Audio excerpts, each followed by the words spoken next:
Welcome to the Vision Hunters podcast.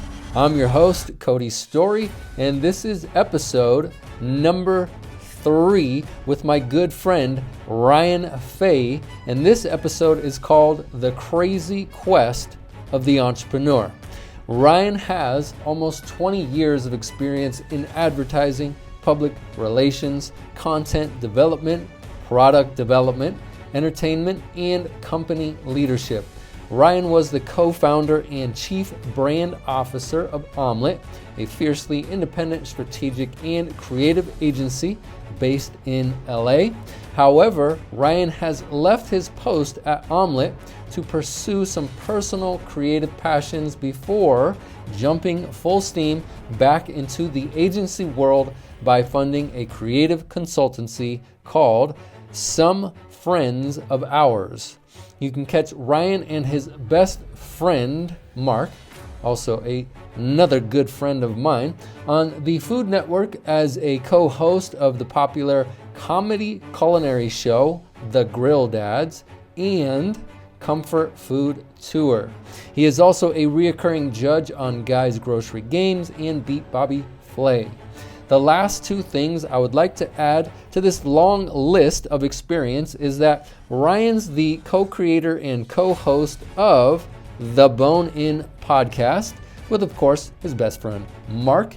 And I also have to mention that Ryan's also a kick-ass dad to a 12-year-old badass hip-hop dancing daughter named Zoe. And that's Zoe for short. What's up, Zoe? I hope you listen to this episode. I miss you. All right, moving right along. In this episode, you will hear how Ryan got his big break in the advertising world, how the corporate structure he came to despise inspired him to co-found Omelet, the value of sharing your time and your presence, why fear is the number 1 killer of creativity, niching down versus focusing, personal branding, the 3 fears that can come up in business, the unknown, failure, and number 3, success. The strength of vulnerability, how Mark and Ryan created the Grill Dads. There's a funny story to how that came about, and it relates to fart apps and pranks. Also, the craziness of entrepreneurship and the Bone In podcast, how that came about. Okay. Now there's so much more, but we got to get into the show. And before we do, please remember to subscribe, like, leave a review.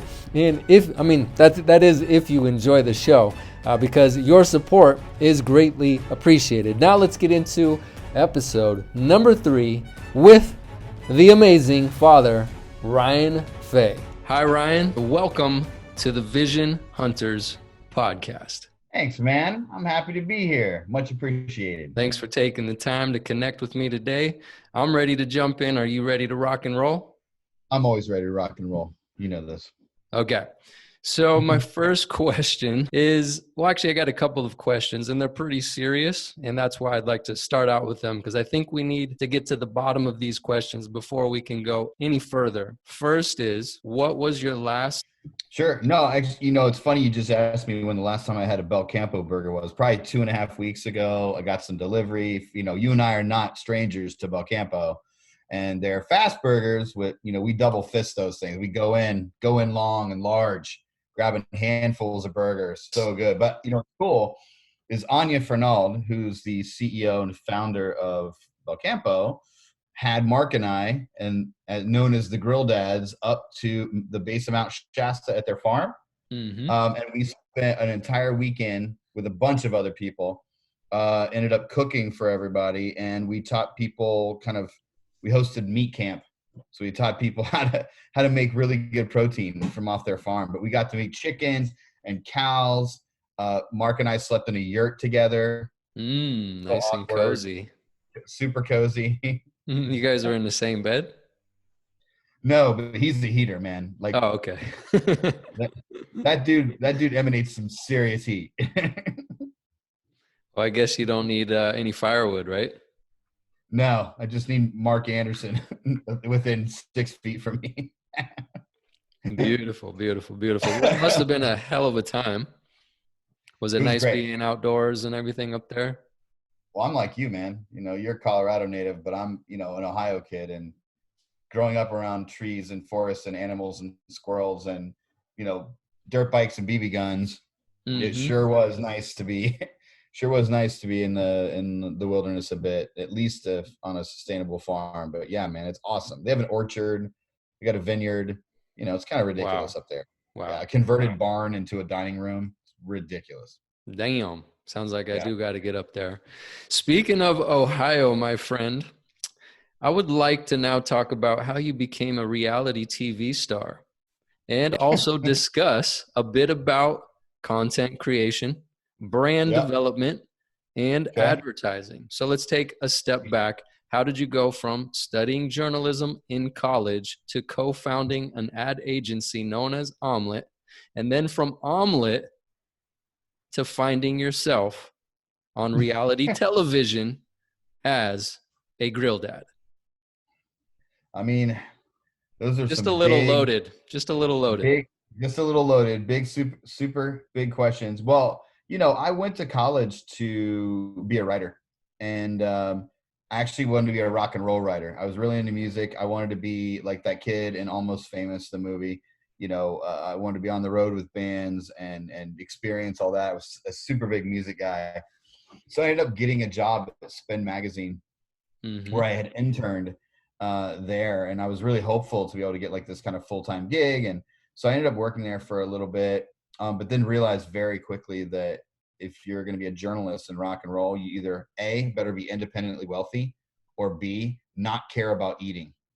So you just don't make a lot of money in that job. So I had to find my way in, to do something else. I ended up bartending, and I worked at a residential hotel and all this other stuff. And then I found my way into advertising. Well, PR before that for a year and a half. But then I found my way into advertising at a big agency called Shy Day, and they hired me at 24 years old as the head of PR, which I thought was insane.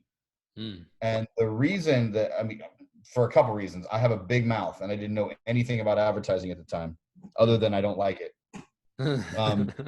But I remember in the lobby, man, they had, I like remember going into the lobby, and I looked over, and there was like this, you know, big meeting area with all these tables and chairs, and they had stacks of bagels and Mm. fresh fruit and a cereal machine.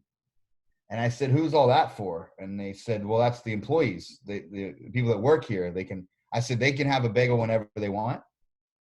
And they're like, "Yeah, I mean, it's a bagel." And I said, "But in the cereal, like if I wanted to have cereal, right? If I'm work for you right now and I want to have cereal," and like, "Yeah, do you want soy milk? Do you want oat milk? Do you want," I'm like, "You guys have different grades of milk?" And they're like, "Yeah." And I said, "How can I work here?" I Mm. didn't even ask them what money. I didn't even talk about my salary. Mm-hmm. I was just like, if I can come here and have a bagel every day, and I started pocketing them. I took them home Wow. because I had no money. And I was like, I would literally eat breakfast, lunch, and dinner in the lobby area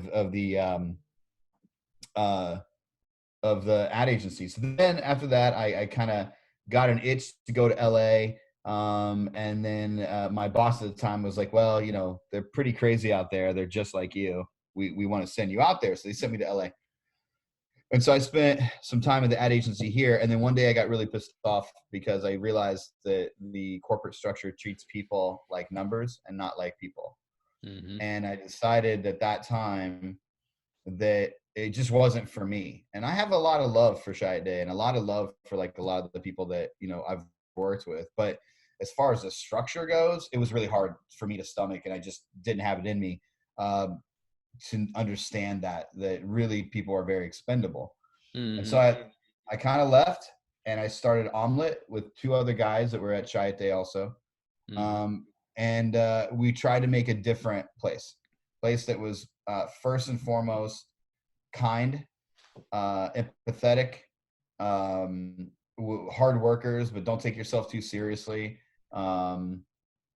et cetera, et cetera. Just so many different things we wanted to do. And I can genuinely tell you that in running that agency for 13 years, I learned what not to do more than I probably learned what to do, but Mm-hmm. like, which is the most valuable for me. Like, I have all these failures that I can pull on now in my Mm. experience. I can be like, man, that really hurt. That was fucked up. I can't go that way. I got to go this way. I have so many of those and watch out. So I'm a mentor to a lot of people just because I failed so many times throughout my career trying to do things a bit differently. Can But you give me your biggest failure? it's Omelet. Omelet? Yeah, my company. Mm. It never quite made the money it probably could have made or should have made. It wasn't. I don't think we pushed the boundaries of creativity because I think people got scared. I think there was a time where money was the most important thing at Omelet, not experience. And I think if I look at like what I could have done better, I probably would say everything. I have a lot to learn from what I didn't do correctly, Mm. or maybe I didn't listen as much as I should. I was really driven by passion and by people, and I'm not very good at the finances and the book side of things, or I wasn't anyway. Mm-hmm. And so I think that had a lot to do with it. I'm humbled now because I got my butt kicked up and down. Mm-hmm. And I'm not a rich guy. I didn't walk away making millions of dollars from Omelet. And in fact, when I left, kept all my equity in the company that I had. I still own I'm still the second largest shareholder of the company, even Mm-hmm. though I haven't worked there for 3 years. But that's a big takeaway. I mean, I have a million other failures along the way that are specific, but like overall, I feel like Omelet was never a success in my mind the way I wanted it to be. Okay. What about when you were talking about why you built Omelet, which was based on kindness and empathy, right? Do you feel like that was a success creating a different work environment and culture compared to the corporate world that you were coming out of? Yeah, I think we did for a while. I think that when we out of the gate, we were known as the really nice place to work, Mm-hmm. and that I was known as a guy who was very fair and fun and didn't take things so seriously and would make sure you had lunch and make sure that if you needed to talk, I was around and all night, all times, etc. Mm-hmm. So I was it's kind of I'd say I was kind of the father slash friend, neighbor, cousin, uncle of everyone at the agency, Mm-hmm. which is what my forte is like just being present Mm-hmm. and giving your time. Like I may not be able to give a lot of other stuff, but I can at least give my time. And actually, as an entrepreneur, that's the biggest thing you can give others. Because as entrepreneurs, you tend to have very little time, so it's this very precious thing. Mm-hmm. But the value that you give just being present and giving people time that want to know or talk or feel vulnerable or sad or scared or happy or whatever, the most valuable thing you can do as an entrepreneur is give time. Mm-hmm. And so I'm a big proponent of trying to give time wherever I can, whenever I can, to whomever I can, people I know and people I don't know. Mm-hmm. So, So what would you, if you could pin down like what your expertise was it in the realm of while you were at the ad agency, branding, advertising, production, marketing, strategy side of things? Where do you feel like, because you're talking about sharing your time and it sounds like you were really good at being present with people and listening to them, that yeah. empathy that you were talking about. How did that impact or what role were you really finding yourself in while you were at the agency? I mean, it's a really good question. I was a jack of all trades, master of nothing. So I typically was the little Dutch boy with his finger in the dam, so it didn't break. Mm-hmm. But then other things, I didn't have enough fingers and toes, and I can't count very high. So without those. So, Mm-hmm. but that was a big one, man. It's like I was kind of the Mr. Fix It, And by the way, and it's not necessarily the best spot to be in because I can't fix everything. But I'd say the thing that I was most known for, or the thing I did the most at the agency, was relationship building with the brands. So Mm-hmm. with the teams and the people that worked at Omelet, and bridging the gap between an agency and the brands that pay you money to do a service. And I have a lot of really good friends that the very first time I met them I was a guy who founded Omelet, and I now want money from you to make a campaign. Mm-hmm. But then way I would do it is say, I want money from you to make a campaign, but I'm actually going to hang out with you because I think you're really interesting, and I think we should be friends. Mm-hmm. And I think we will. We'll be better at doing this if we actually respect and trust each other on Mm-hmm. that kind of level. Now, a lot of entrepreneurs in my business say, no, you got to have a church and state. It's got to be separated. I just fundamentally disagree with that, because that is only driven by fear. Fear is the main driver, and the main killer of creativity is fear, period. Nothing else. It's not budget. It's not time. It's not personnel. It's fear. If you're What do you too think is the scared, biggest fear that people are afraid of? themselves, their own abilities. It's the work. This whole idea that if you don't sell a creative idea and get something to produce, then you're worthless. It's just versus being present in the conversation to move the ball forward as a team. Creatives have a real problem with thinking that they're the center of the universe. They're not the center of the universe. They're not even remotely close to the center of the universe. What they are is a subjective lens on a collective assignment. So if you're subjective, right, that's what creativity is subjective. You know what? It's funny. Whenever I talk to people, they're like, well, we don't really believe in creativity. Let's just make a bunch of different things, put it out into the world and see what sticks. I fundamentally disagree with that. You know why? That's like telling an artist or a musician, just paint 57 different styles and put something out. And then if someone comes back and says, that's pretty cool, then that's the artwork you're gonna do. That's not an artist anymore. That's an entrepreneur. That's a business person that doesn't care about the other side of it. Me, on the other hand, my stamp is my worth. Like the way I actually converse with people and give my time, that's my definition of worth. And so I always fight against people that don't agree or believe in creativity or say, we should really make something that appeals to everybody. Nope. I don't agree with that either. I think that you need to change messaging and change looks and colors and everything else because you're trying to be subjective in that world. That's how you sell these products and build brands. So having a strong opinion is the fucking point. That's actually the point. That's why we would get hired as advertising people. The second you water that down and diminish its importance, why would you hire an agency? Just call your kid brother, your uncle, your cousin, whatever, sit in the basement, have some beers, and figure out something you want to do. Just because that's exactly what you're doing with us. So would you describe that as, like, if I was to use, some trending words, which would be niching down, would you describe that as niching down and taking a stand for that who you're niching down for? Well, it depends on what you say by niching down. Like down to me is almost like you're saying I have to narrow my focus. That's actually going to be a greater opportunity. I hear a lot of people right now talking about that. And then I've struggled because I'm starting my life over, starting business over, starting a podcast. So I'm trying to, because I know I've made mistakes in the past with business. I was able to start one, but it's a whole nother beast as far as scaling one. So I'm trying to listen, and people keep saying this. You got to niche down. You got to know who. You got to have an avatar, and then you can create your messaging. Is that backwards? It might be. I mean, I think here you're also, what you need to do is create what's right for you, what you want to do. And then the audience, you either A, solicit the audience by the tools that we have right now, or B, they find out about you because of the circles in which you play. So the number one thing you have to do is be your own brand. That's the number, like true and honest to yourself and authentic. Otherwise, you're going to be chasing all sorts of disparate audiences that you don't really want to talk to or don't make sense for the business. So yeah, I mean, niching down, no, what they should be saying is focus. I don't think niche down is I don't think that's even the correct, I don't even know what that term is, but like, it just means that you're trying to run before you can walk is what they're trying to say, which is just starting a business for anybody. You don't start a business with capitalized $1 billion and be like, well, unless you're whomever, but the one of 5 white guys that are in the world that have that cash. But, I think the idea is, especially with a personal brand, Cody, we've talked about this a lot, right? Personal brand. Personal brand is something where it's so funny to even call it a brand. Do you know yourself? Okay.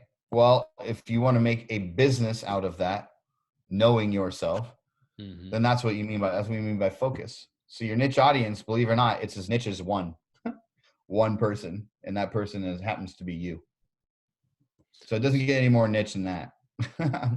So focus would be like a journey going inside and asking myself really who I am, what I believe, what I stand for. That's right. Or what your desires are. That's exactly right. And you know, it's also having the vulnerability to say I don't know, Mm-hmm. which is part of the journey too. Which is Like, right where I'm at. And this is what we were talking about on the phone a few I weeks know. ago, which is to just Yeah. let it all out and just say, Oh, here I am. I'm the guy crumbling right now.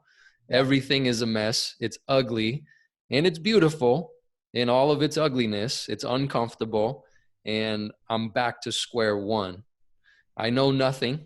And it's actually something I've been struggling with, which is I had acquired certain skill sets, and now I'm moving in a completely different direction, 100% new, have no idea what I'm doing, and I don't have any real skill sets to bank on. And the only thing I could come back to, because I was kind of asking myself what you're doing right now, which is to focus and ask myself some questions.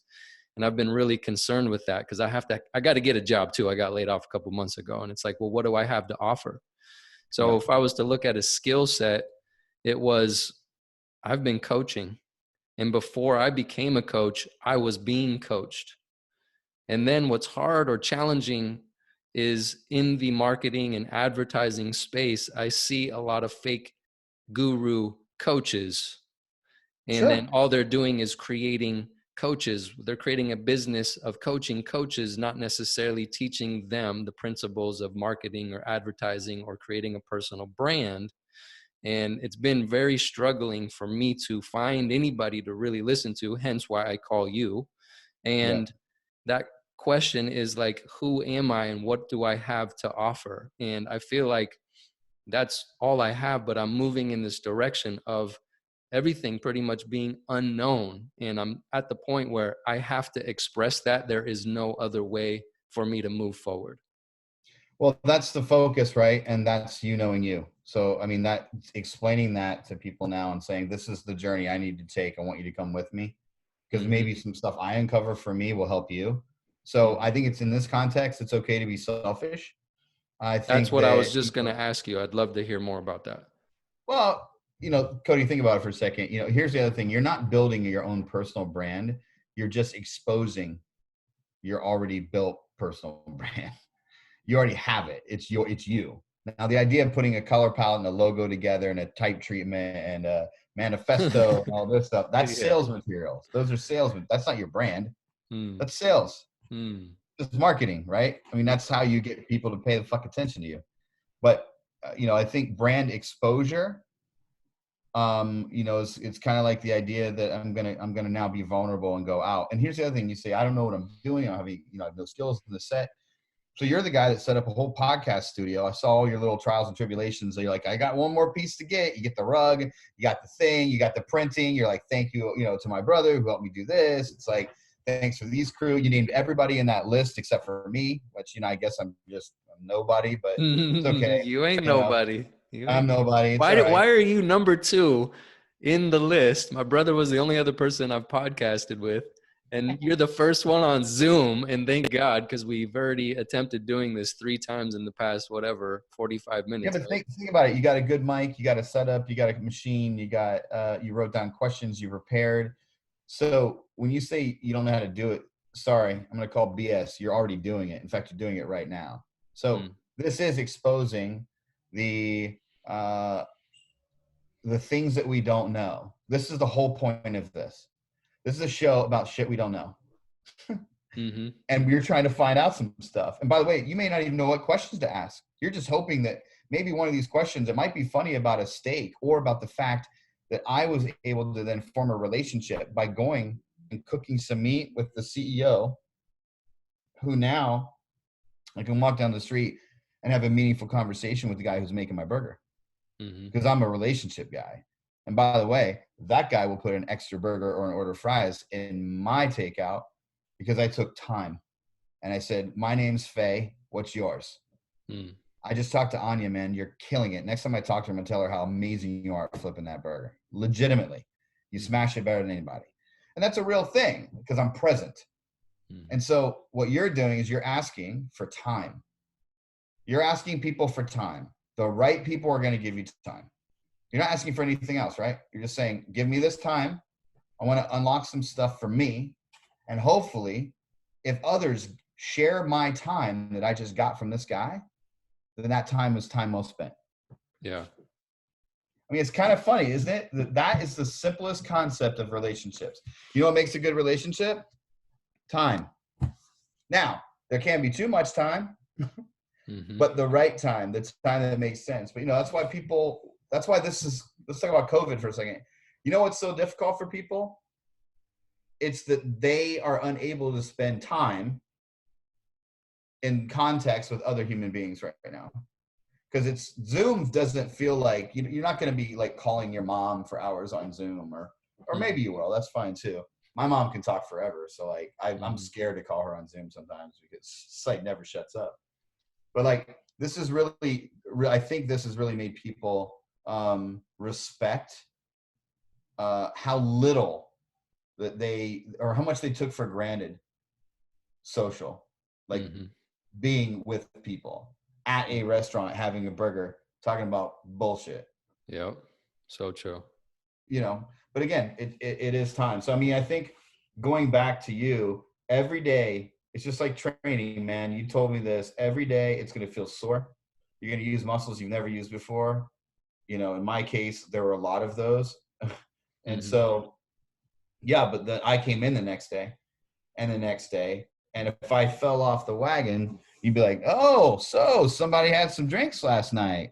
And I'm like, but I still came in because you gave me your time, and I respect that. But just like anything, you're training again. You're just going through training right now. You just happen to also be the owner of the facility. Because I'm now in your house, but I'm helping to train you. Isn't that interesting? Yeah. Yeah, it's a little bit different, a little bit of a, yeah. But it's important. I think people need that. To break it down this simply is actually it's freeing to think of it in that way. Can you go deeper into when you referenced fear, right? Because starting something new, I'm finding that I basically keep getting in the way of myself, so to speak. And I feel like there's fear underneath that. And I'm weeding through this stuff. I mean, I literally had a meltdown and text my brother a couple mornings ago. And thank God we had a nice call last night. But that's what I text him. I'm like, dude, I feel like I'm crumbling because I'm impatient. And because there's aspects that I don't believe I'm enough or that I can do it. I don't believe in myself. Is that the type of fear that you're talking about? Or it's even like he said on the phone, he was like, it's not just the fear of failure, but it's also the fear of success. Because if you follow through with this, then you're basically signed on to do these things now. What's your take on this fear thing, especially with starting life over or a business or entrepreneurship? I mean, I think you hit it on the head. Fear of failure is one thing, but fear of success is another. I think there's also fear of the unknown. We're human beings. And it's funny. Why are we scared of not knowing things? Because guess what we can do? We can ask. We can find out. We can research. We can explore. But for some reason, fear of the unknown drives the majority of our decisions, which is really strange. Look at racism. It's just the fear of the unknown. Because you don't have the same context. But you didn't actually take the fucking time to ask either, or be present in a situation, or try and understand someone's upbringing in a different way. And it's all fear ridden, man. The thing that prohibits us as humans the most is fear. It's definitely not love, because we're crazy when we start to experience love, and we'll like do weird shit like buy diamond rings, and we'll do other weird things like knees will buckle and sweat, and you'll sing karaoke, and you hate singing karaoke. Like, love is an exposure to no fear. Fear, on the other hand, prohibits you sometimes, so much so that you're even scared to even show a little bit of that love. And so those two things, and it's called yin and yang. It's in every society and every culture. Good versus bad, evil versus this, heaven and hell. It's all metaphor. Right? All that just means is all of these things are unknown. And so you got two routes to go. Go find out, or sit in the same spot wondering what's going to happen. I mean, I hate to be so simplistic about it. I'm trying to teach my daughter the same thing right now. I'm like, she has a problem with, she's like, well, Dad, if you go to a place and someone's not wearing a mask, for example, or what's going to happen? I said, well, what do you think is going to happen? And she has to think about it for a second. She said, well, I said, could I get really sick? And she says, yep. I said, okay. Does that scare anymore? Somebody talked about it? She goes, no, it's just, it would suck. I'm like, yeah. Could I die? The answer is yes.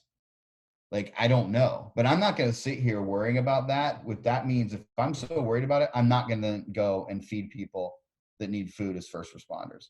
Mm-hmm. That would prohibit me from living by thinking the way you're thinking.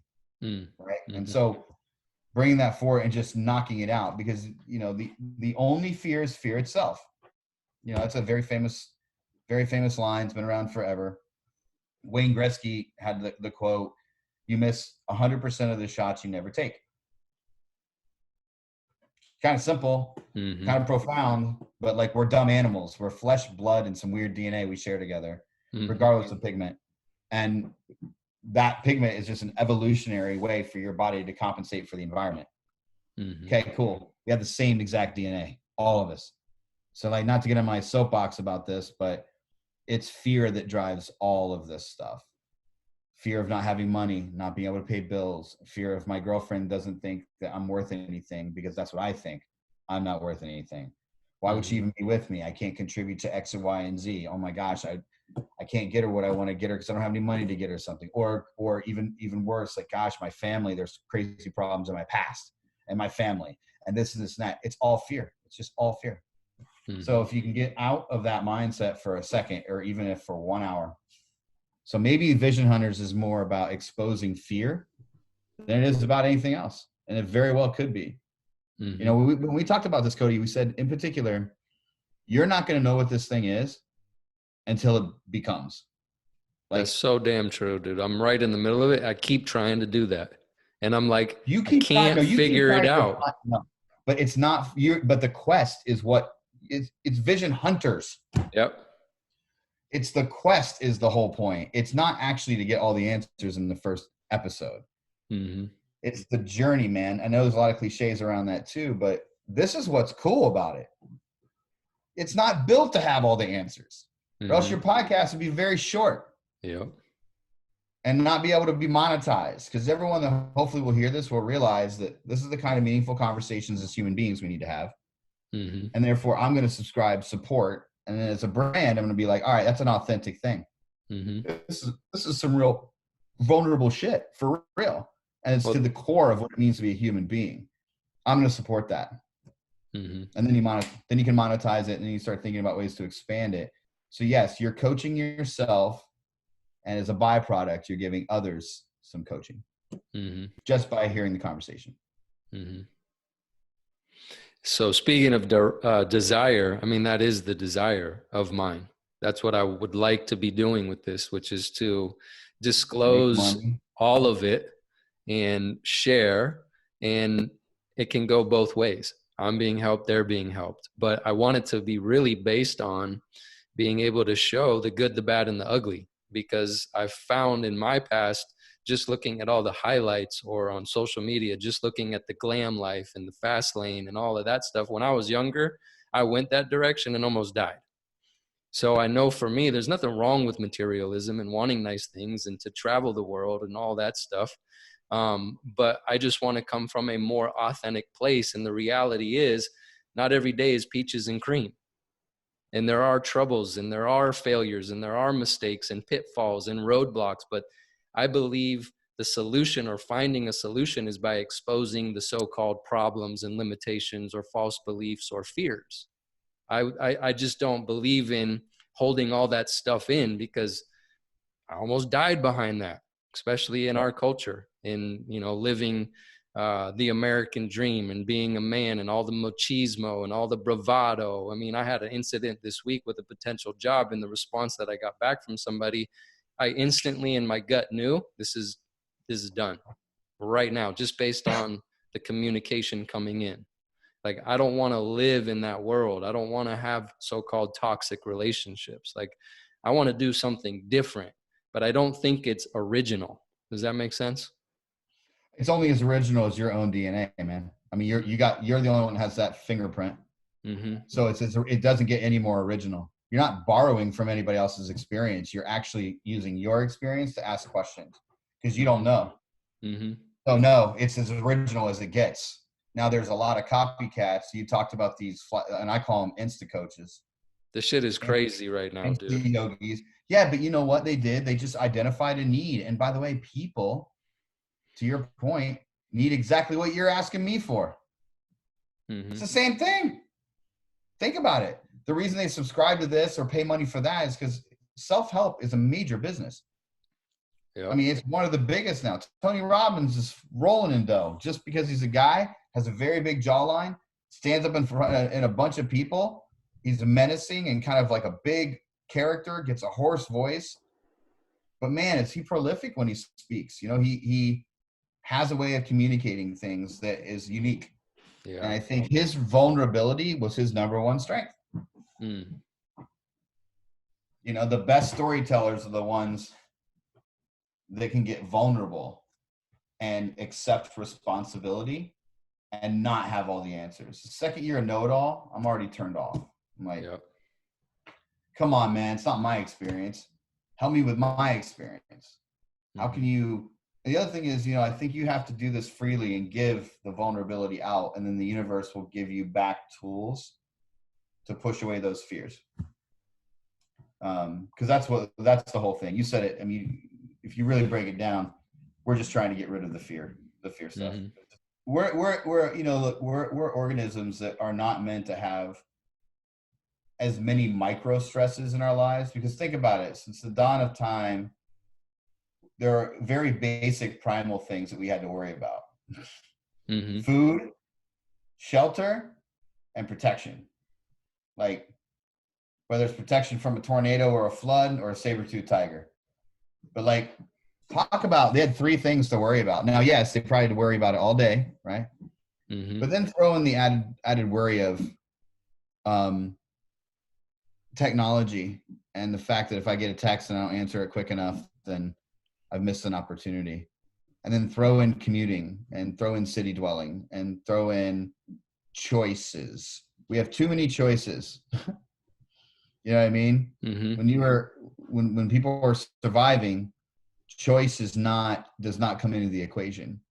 Whatever is available that's able to sustain life is what's available to sustain life. And you're not gonna say, no. I haven't eaten in 5 days, but I just don't like mushrooms. So we have such vast choices. I mean, people during this crazy quarantine time have finished Netflix. Like, there ain't nothing else to watch. And they're like, well, what do I do now? I'm like, read a fucking book, man. You know, go outside, ride your bike, go to the beach, whatever. But it's just mind blowing to me. I mean, I can fill up my day every second of my day at all time. I'm also manic like that. I'm not very good without stuff to do. I'm actually very bad with time. Too much time for me is an enemy. Because then I get anxiety and I'm like, oh my gosh, I'm not working hard enough. I should be doing more, etc. But man, I have to let myself off the hook sometimes. Be like, Faye, you just gotta chill, man. Relax. You know, I know a lot of people meditate and do these types of things, but I feel, but then that's just knowing themselves. That's asking the internal questions without being vocal. But I mean, yeah, I have to say, the way that you ran the gym was so personal, and it felt, for me, just being a guy who was an old athlete who had tons of scar tissue, needed everything worked out consistently, you know, and the way you first started with, I mean, I was kind of like, really? I got to do floor exercises for 6 months with no weights. And you're like, that's what I recommend, and here's why. And I'm like, who is this Yahoo talking to me about circular strength training? And he has these really cool Neanderthal looking clubs that I'm not even allowed to touch. Like, who does this guy think he is? Well, once I got through a little bit and I realized how difficult it was what you're asking me to do doing a crab walk and a bear crawl on a mat, and how painful that got after a while. I'm like, wow, just like anything, I got to start at the beginning, right? Got to start at the very beginning of this thing. And guess how much stronger and quicker I got when I stopped being scared that I wasn't going to get to the next level. I was like, I'm just going to let the process take over now. But you said that to me. You're like, just fucking Faye. This is what we're doing. We're not doing that. We're doing this. And here's why. You told me your goals, X, Y, and Z. And so the reason I do what I do, and you're not the one here doing this, is just I know what your body needs. And I had to shut up and listen. And then I became a machine. I mean, I was training so much, so many days, man. It was crazy at one point for a year, you know. I was 3 years with you in the gym, and then for a full year, I mean, it was 4 or 5 times a week. You know, it was a lot. I got addicted completely, and I think in a very positive way. So, but that was you. You built that. You put that drive in me. And I would say that to add to it, the discomfort or the things that we were doing, or could be applied to business, the things that are uncomfortable, those can be the aims and the targets or the guides. Because I'm finding that, like we're saying, with the fears and the insecurities, like the podcast and starting or building this business is just the tool to really face myself and to face those fears and insecurities. And that's where the growth is. That's what I said. Your whole show's about fear, uncovering fear. I mean, that's, by the way, that's cool, man. Vision hunters. Well, how do you know the questions to ask? Again, it's like, you're right, Cody. This is what's cool is like, this is a show about fear and my vision to overcome it. It's my quest, my hunt now to overcome fear. That's what it's been. Because that's what I was trying to say before I lost track, which was like, you know, I stopped growing at that point, but I want to grow. And that actually trumps the uncomfortability, because that desire or that want is stronger because I want to become better. I've always wanted that. So there's that survival instinct underneath it. And then there's also like an instinct to go for more, because I don't want to look back when I'm 80 years old wishing I did. Well, that's fear. That right there, that even is fear. What you just said right there is, I don't want to look back. But I'm 80. You're scared of that situation coming true. Even that is what you have to overcome. Well, fear and pain are like my 2, and failure are my 3 biggest motivators. I can say that without a shadow of a doubt. More so than pleasure. Absolutely, bro. I think that's a lot. I would say most people fall into that camp. The quest, though, the vision hunt, is to get out of that as the 3 main drivers. The drivers should be love, passion, it should experience, like good or bad. Like maybe we should rewrite what the motivation for our lives should not be fear, pain, and what was the third one? Pleasure. No. Pleasure. Fear, pain, and failure. Those are 3 negatives, right? But do they have to be? Well, what I'm trying to find is, because like when I used to move, I loved the process. Then I got to a point where I really couldn't move anymore, you know, chronic pain, all that BS, whatever. Feeling better now though. Good. But it's that question that I have, which is, okay, I don't have that anymore to bank on, and I'm trying to use my mind more than my physicality now. Can I find a new process that I will, speaking to your point, enjoy or have fun doing? You have to. There's no other way. Or find a process that brings me happiness, because I've been in this freaking void since closing the business. And it's been a year now. I've been in a void, and I'm trying to find what is the thing that I can do that would bring me joy or love. Yeah. And I don't think you have that figured out yet. And I think Vision Hunters is exactly what you're trying. The guardrails you just gave your life is doing this.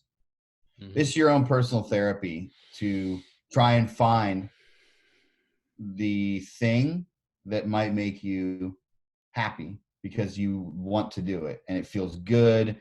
And it does give you pleasure. It gives you reward, and whatever that word means. Doesn't have to be just monetary, but whatever. But you know what? Anyone that says money isn't everything, it doesn't have it. So I think that even that is a piece of that. And it's not something that makes you happy. It's a result of being happy. Could be a result of being happy. You know, I think, but I think you're hitting on the points that you have to, almost every one of these you do, the driver has to be to uncover all of that vulnerability and fear, and then realize it, and then try and combat it head on. It's like, what is the worst thing that can happen? You don't know. The worst thing is probably what I already just did in this interview. My mind went blank as far as the podcast is concerned. Yeah, but that's great. You know why? You know what I mean? But who cares? Like, what are the consequences of that? Not a damn thing. Not a damn thing. That's where I just was like, okay, we're lost. Admit it. Tell the truth. Move forward. That's it. I mean, I think also in the moment, not to harbor, you know, and then when you get an inkling of something that feels really scary and different and an unknown, I think therapeutically talking about it helps for me. Like, I got to go talk to Jonas sometimes. I'm like, you know, I'm so spent. I'm really tired. I'm working 16 hours a day. I have no more juice left. And I had to go to her and say, I don't think I can do this anymore. And she goes, what are you talking about? You're Zeus. Get back in there. You know, which is great to have a support system around you. I know you have a good support system right now too. Around you. It's a good, you know, you have a lot of people that love you, and friends and brothers and girlfriends. And so, you know, you have to rely on those people, because all they want to do is see you be happy. That's it. Whatever form that takes, you know. Yep. Can we circle back around to you for a moment? Sure. How did you go from the advertising agency to Grill Dads to the comfort food tour? It's really simple. Mark and I, you know, my best friend, who's my co-host, we were not allowed to be creative anymore at Omelet because I had a bunch of people on staff that were really good. And so we decided to make for our own shits and giggles, just to do something fun and creative. We decided to make a pilot for a little show called The Search for California Barbecue.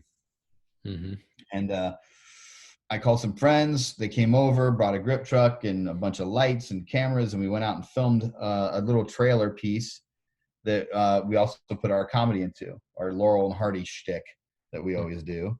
And then Mark Anderson decided to send this clip to a guy that we found on the internet, whose name is Mark Summers, who is the host of Double Dare on Nickelodeon, and he had some shows on the Food Network. And Mark literally sent him a blind email and said, "This is probably the best thing you're going to see this year.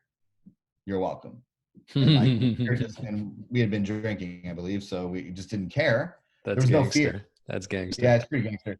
No fear whatsoever to send an email to a guy who had 17 years of experience on the Food Network. He called Mark Anderson 10 minutes later after watching the video and said, you know, this is one of the funniest things I've ever seen. Who are you guys? Wow. We're like, I'm Mark, that's Flay. And so you guys chefs? We're like, no. You guys cooks? No. You guys caterers? No. You own restaurants? No. What the hell are you doing with food? And we said, well, we're just two dudes that like think it's funny, and we're ad guys. And he says, well, boys, I sent your video to Guy Fieri, and we're like, wow.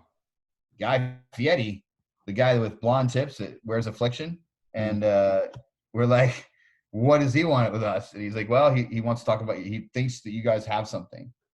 You guys have this chemistry and this thing. And we're like, do we? I'm like, I hate Mark. And Mark's like, I hate people, you know, and like, cause that's just, as you know Mark too, obviously. So like, you know Anderson, like he's Mark. Mark's Mark. And so he said, well, he wants to fly you guys up. And we're like, really? Damn. Wow. Okay. So I'm like, Mark, you want to do it? And he goes, yeah, fuck it. I was like, you got any beer up there? And he's like, yeah, man, what you guys want? He's like, get a 6-pack of Miller High Life for the meeting and we'll do it. Like totally messing around. Flew up there, had some Miller High Life. He comes out of this trailer and he basically was like, yeah, I don't want to talk about your show. I want you guys to consider going on my show. And we're like, we don't want to go on your show. We don't want to be on reality television. Like, no way. Have you seen this face? It's made for radio. Or in this case, a podcast without the video capabilities. But so we said, no, absolutely not. Thanked him for his time. Nice to meet you. Good luck with your fake grocery store. We're out. We're also not spraying chickens, man. We were 42 years old at the time, 44 now, or maybe we were 41. Yeah, I guess we were 41 at the time because we're only 2 days apart. So flew back to LA. A month later, he calls us again and says, you guys are making a huge mistake. And we're like, buddy, do I gotta it's getting a little stalkerish, man. We said no. He's like, but listen, hear me out. And he was very earnest and very, very smart. He's one of the dopest entrepreneurs, has this, legit business boss, right? Mm-hmm. He said, you guys just have something that so few people have on television because you can't fake chemistry. Mm-hmm. You just can't. It's exaggerated on TV. If it's not real, it's even amplified, right? Mm. He said, you guys just, Faye, you have a goofy resting face that I don't even understand. Every time I just want to laugh when I look at your face. I'm like, thank you, maybe. Mm-hmm. And then he's like, Mark, you're like this curmudgeon-y, grumpy guy that knows a shitload about food. Mm-hmm. And you just make fun of Faye all day. And Faye just takes every ounce of it. And when he tries to give it back, he doesn't say it right. And you call him on it with your eyes. Mm. It's that simple. I'm like, do we? And it's just us. There's nothing fake there. Mm-hmm. So we called our lawyer and said, what do you think? And he says, well, you guys might as well go. You're not going to win. Because you're complete idiots. So the first day we show up and Mark, we were doing introductions and Mark he downloaded a fart app on his phone and we had the hot mics on. So he goes, that's genius. Yeah. So he went to the restroom, played the fart app, and the production team, because they all could hear. They were that is so good. Yeah. So we decided that we would make the whole staff laugh and just pull pranks and jokes the whole time because we knew we weren't going to win. So we just were going to have a blast and be those guys. Do you guys remember when those idiots came on that one time? What a great time.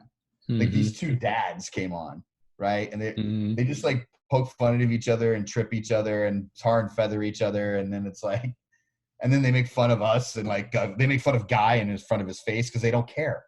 And we won it. There it is. We won the show. So you guys were in it for the fun, but you still had to compete at the end of the day because it was a competition, right? We did, but we did it our way. What was your way? Our way, man. We're like, here's the box. And we're like, thank you for that box. We're going to step over here and we're going to do it like this. And they're like, but everyone else is, I'm like, great. I'm glad everyone else is doing that. It's called sheep. Mm-hmm. We're going to go be here, a shepherd over here. And we just did it the way we felt. I mean, we had nothing to lose because we weren't there to win. We were there just to have a dad vacation for a couple weeks, man, which turned into 7 weeks on the road of fully gone. And, it was insane what we did. And we were lucky enough to have jobs that let us do that, go away. Yeah. And then we came back, won it. And then they gave us a bunch of TV shows. And then, and to this day, our shows just went on Hulu, back on Hulu, as in yesterday. They just announced the new lineup and we're right there front and center in cooking and in comedy and food, which is really funny. And, we're now doing the Today Show and Stern and, Wendy Williams show and all this other shit. And brands are paying us to be funny. Right on. Yeah. I just saw you doing the Budweiser special. Yep. Yeah. We're about to do another couple big ones actually coming up too. So you've already gone through 2 shows. You've made 2 shows, correct? Yeah, we were those on have both one. Already aired. Yeah, they're on Hulu. Those 2 shows are aired and out, but they're actually in rerun now. So the Grill Dads season 1, and then we had another primetime show called Comfort Food Tour, which you mentioned, and we have another show in development right now. Oh wow! But not with the Food Network. Okay, so is this like an independent deal, or you found another company to work with, or? Well, I wish this is top secret. This is top secret, huh? My guts on Vision Hunters right now, but the fear of certain people finding out prohibits me from talking about it right now. The great inhibitor. The great inhibitor. It's not even fear. It's more like politics. I don't want to deal with it. Yeah. Oh, hell no. Politics are brutal. So having a strong background in advertising, did that give you an unfair advantage at all in Absolutely. getting this show and then Without a doubt. moving into not just one show, but 2 shows? And then it sounds like there's something else in the works. So did that come into play? And Well, in I mean, what ways? oh, without a doubt, being a quintessential pitch master, the guy Okay. who pitches ideas to other brands to buy. So the thing about advertising, we don't own anything. We literally pitch intangible ideas that are in the form of a PowerPoint or a Google Doc or whatever. There's nothing physical. We don't have anything. We don't have anything. Mm-hmm. So all we have is ideas. So if you're able to sell snake oil without actually holding the bottle, then you should go into advertising. I literally say this all the time. It's like, we are the greatest snake oil salesmen because we don't have to show the bottle. All we have to do is talk about it and how great it is and how it's going to work and how it cures every ailment. And I need you to pay me $19.99 right now. And then I'll keep talking about it. So yeah, I mean, you want to talk about like an unfair advantage. Mark and I were built to be in front of a camera because we're pitchmen. That's what we do. And it's funny because we're just direct eye contact. We're able to, hold a conversation, laugh, be funny, be serious, be articulate, and use really small words at the same time. Yeah, it's very simple for us. It's not difficult for Mark and I to be in front of a camera. Some would say I have a problem with being in front of the camera too much because I love it. Just because I don't, just another medium for me. It's like talking it's just flows out of me. Same way writing just flows out. I can just write. And I don't really know. I always had the ability to do it, but you give me a sheet of math problems and you've never seen a guy fidget and squirm so much as me. And it's difficult. I know where my strengths are. You know where my weaknesses are. Yep. Writing. I sure do. Yeah, but the thing with you, man, is you say everything, then you get your brain wrapped around walking. You're like, no, and you keep going and going and going and going. And the first 2 sentences were all you needed to write. You already had it. Well, I don't mind having the conversation, but the moment I put a pen in my hand and there's a piece of paper to write on, I just go bananas. Yeah, I know. Yeah, and that, by the way, that just happens. I mean, I don't even know. It just takes more practice, but a lot of practice, because it's just some people can't think that way, and that's okay. Nothing wrong with it. Can we talk about passion and storytelling? There's a lot of people that talk about just follow your passion, or the bullshit that I believed was the field of dreams. Build it and they will come. Well, they showed up for a while, and then around year 7, things changed, and I didn't have any business, marketing, advertising savvy. I just had a passion. I loved what I did. I believed in it. I studied my ass off. I became a great student in the art of movement, and I shared it, and I shared it as much as possible. But that passion didn't turn into millions in the bank account. It actually started to dwindle, and then my passion started to leave as well. And I got to that point that you mentioned. It sounds like an Omelet. I burnt out. Yep. I got bored. Yep. I didn't feel creative because I could do it in my sleep, blindfolded and drugged out on GHB.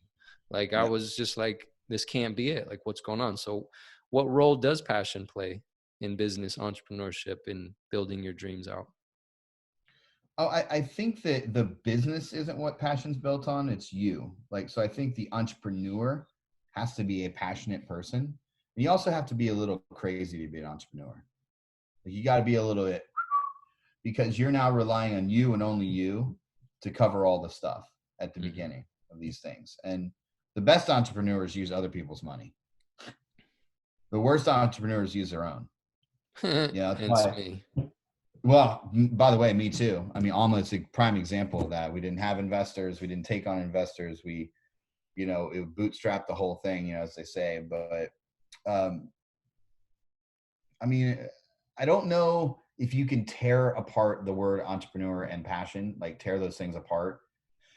I think I always say this about being an entrepreneur is not actually about the upside. It's about the ability to handle risk. Like, the best entrepreneurs can handle risk, and they are calculated. They realize that taking on risk, debt is risk, liability, rent, equipment, like just using the gym as a context, that's all risk. But that's a risk that could have a reward if you keep at it. But I think where some people maybe fall short is that risk needs to keep you sharp, and you can't become complacent. You can't really be an entrepreneur. Also means it's a lifestyle, not a job or a business. Being an entrepreneur, I believe, is a lifestyle. So it means you always are constantly constructing, reconstructing, deconstructing, tearing things down, building them back. There's always a better mousetrap. That's one way of looking at it. The other way of looking at it, well, no, human beings are iterative. We learn. Creativity is iterative. It's the way it works. You don't just immediately put out a script that nothing will be changed. It always is changed, and you need to keep making it better and better and better. It's practice makes perfect, right? It's about anything that we do as humans. The more you do it, the better you get at it, right?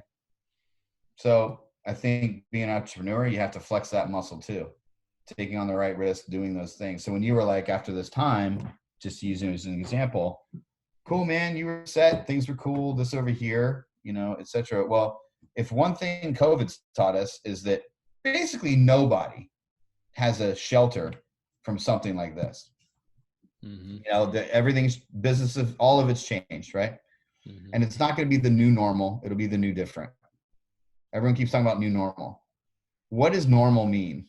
Normal means that it's how you adapt to the world, your own personal adaptation to the world. So stop saying new normal. It's going to be new different. So when it's different, it will eventually become normal for you.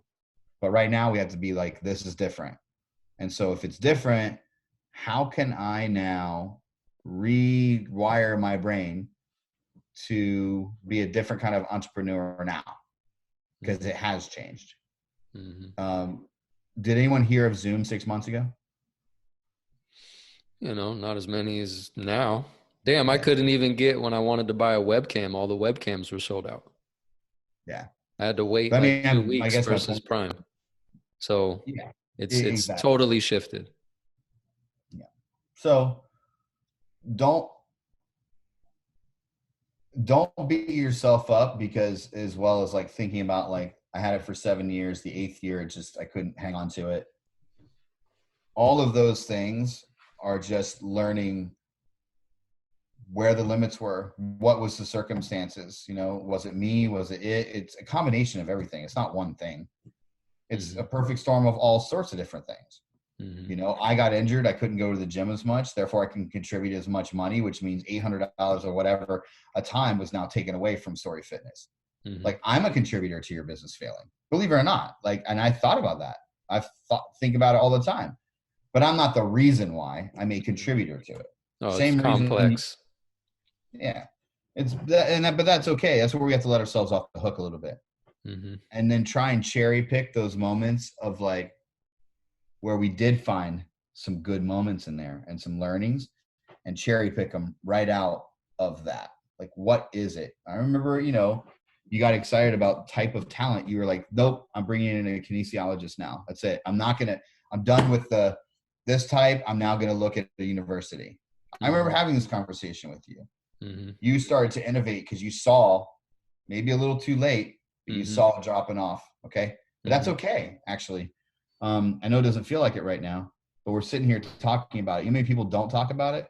The majority of people, they just chalk it up and go, woe is me. Like, well, what the fuck am I going to do now? Versus, I don't know what I'm going to do now, but I'm going to go try and figure it out. Hence vision hunters. I have to do something. If I do nothing, I'll go crazy. Yeah, you're not a do nothing kind of guy. You're also, you're also a man, and you feel you have ethics and responsibilities as a male, which I know I'm very familiar with, because we were brought up a certain way. Yep. And the less we do with that, the more worthless we feel, and that's a tough one, man. That's a hard one. That gets depression. that starts to set into like lack of self-worth, into like taking opportunities just because they're there versus what you should be taking, right? Yeah, big time. But you know, you and I could talk about this shit on ayahuasca for hours, but Some DMT. How did yeah. the Bone In podcast, speaking of DMT, how did the Bone In podcast come about? Why did you and Mark decide to start it? If you got more time, do you got to go? I have a couple more minutes. It's okay. Okay. I texted real quick. Really simply, Mark and I were traveling all over the country, meeting these amazing people all over the place, and not being able to have enough time to talk to them. So Mark and I said, let's make a thing where we can actually get some time. We can donate time, and we're going to ask people to donate time to us. And again, it's very simple for Mark and I. Like when you're on set and rushing around, judging and doing things, you don't talk. Like you don't get to be like, I want to get to know you. Like, where are you from? Like, do you have dogs? It's like, what's your kid's name? Like, tell me about why your first business failed. Like, and Bone In's just been a good outlet for Mark and I to air some grievances on our own. And things that we can't stand about the Food Network world or the business of being in food, or, you know, why does it have to be done a certain way and all of this, and, or, yeah, we thought it should do this, and we were like, we were so wrong. We shouldn't have gone that route. So yeah, I mean, I think it was that simple, man. We were just meeting really interesting people. We wanted to talk to them. So we didn't have a chance to talk to them. So I'm like, hey, you want to jump on here? Like, I think you're really cool, man. Nice to meet you. I know we were on set for 4 hours, but you were in your trailer for 3 of those. Yeah. So that's it. There's no agenda other than just time. I just want to know a little bit about someone that maybe some people didn't know. Have you had any challenges with the podcast that you've come across, or any lessons that you've learned? Yeah, how difficult podcasts are. I mean, just even like from technology to scheduling to being buttoned enough to ask questions, to being asking questions that honestly may seem a little too, prodding or too personal to people. We've been very fortunate because of who we are, Mark and I, because we're the same guys. Like, whether you meet us for 5 minutes or you've known us for 50 years, well, neither of us are 50, but whether you've known us for, 20 years, it's the same with us. So people feel very comfortable with us. But I definitely have learned, like, I don't know if the podcast world for us, we never did it to make money. We actually did it just because we wanted to know some of these people better. And we have a platform. It's like, as 2 guys, normally we would never have been able to call up and get Rocco DeSpirito or Jet Tilla or Manit Chawan or, any of these other great chefs and food people. Without what we did at the Food Network, we never would have been able to call these people. So we totally took advantage of our project, the Girl Dads. And it's just getting bigger by the day. I can't stop it now. I mean, I could, but a lot of people tuning in now, and there are a lot of people watching us and waiting for us. And we have a spike. We have our first products are coming out in 2 weeks, and like a whole thing, man. So, but it takes time and patience and money and all of it. So I'm going to ask you a few wrap-up questions here. What's your take on mentorship or having a business coach? Do you believe in mentorship and having one? Well, I mean, I have many mentors that I listen to. And I think that's the biggest key is I'll listen to anybody if I feel that what they're telling me is to help me or in my best interest to listen. Business coaches, how do I say this nicely? Or not nicely. Well, look, there's a real benefit for many people, and I'm sure a lot of people would say, Faye, you need a business coach. But they aren't in my circumstance or my context. Okay, so they don't know my experience, right? Therefore, that cookie cutter format does not, in my opinion, does not work for everybody. I am a trial by error guy more than anything. Because I don't have a lot of fear to try. I'm not saying I don't have any fear, but I have very little fear when it comes to trying new things, right? Mm-hmm. trying things that are different and feel a little strange and a little scary. You're like, that's why I'm probably going to do it. I'm probably going to try that for a reason. So, Mm-hmm. but yeah, I think that's pretty much it. Okay. What skill sets should a new content creator, hence like myself or anybody just getting started, focus on in order to build their personal brand and tribe? Just back to the beginning of authenticity and just being earnest. You know, building your personal brand is, like I said, it's actually exposing your brand. You're building your brand is just means I'm going to market myself. Mm-hmm. That's what building your personal brand is, right? So, okay, well, those are fun. Those are tactics. Like, there's so many tactics that you can use. Like, there's paid media, there's PR, there's networking, there's this, there's that. Like, there's all these things you can do, and that's just media. Mm-hmm. Choosing the right guests, you know, all of those things are incredibly, important. But, you know, as a content creator, Cody, the number one thing I tell content creators is create content. Mm-hmm. Just create Simple. content, man. Just go. Mm-hmm. Don't overthink it and create as much as you can. Okay. Because, you know, people will tell you, you'll know in one piece of content whether I hate your face or I want to see something else. Mm-hmm. I'm on the fence right now, to be honest with you. Mm-hmm. With your face. Come on, man. Give I'm me just some kidding. love. Aren't we supposed to be coming from love here? It was a love joke, by the way. It was a Mm-hmm. total, you're a handsome man, Cody Story. Okay, so what are you focusing on now? I know you have the Bone In podcast. You just mentioned a couple products. I'd love to hear about the now and the future. Yeah, right now is Mark and I are working on establishing our persona, the Grill Dads, as a viable way for brands to connect with an audience. Mm-hmm.